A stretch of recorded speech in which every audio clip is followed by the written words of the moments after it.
You had asked me about what I think about the new federal state of China and the whistleblower movement. Yeah. I cannot imagine, Nicole, what it must be like to be operating inside China, possibly working for the CCP, possibly being a CCP member, and moving information to NFSC to get out to the public across the world, really, not just the United States, but across the world.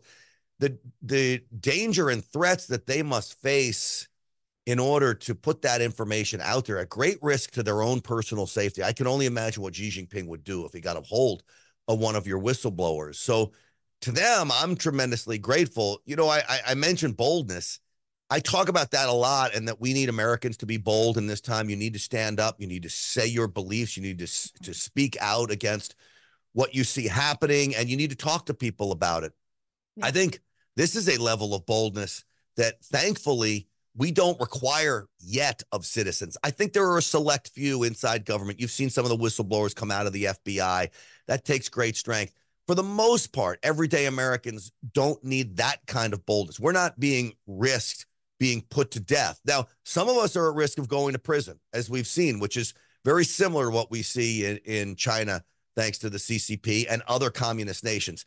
But overall, it's not quite the level of what they face there.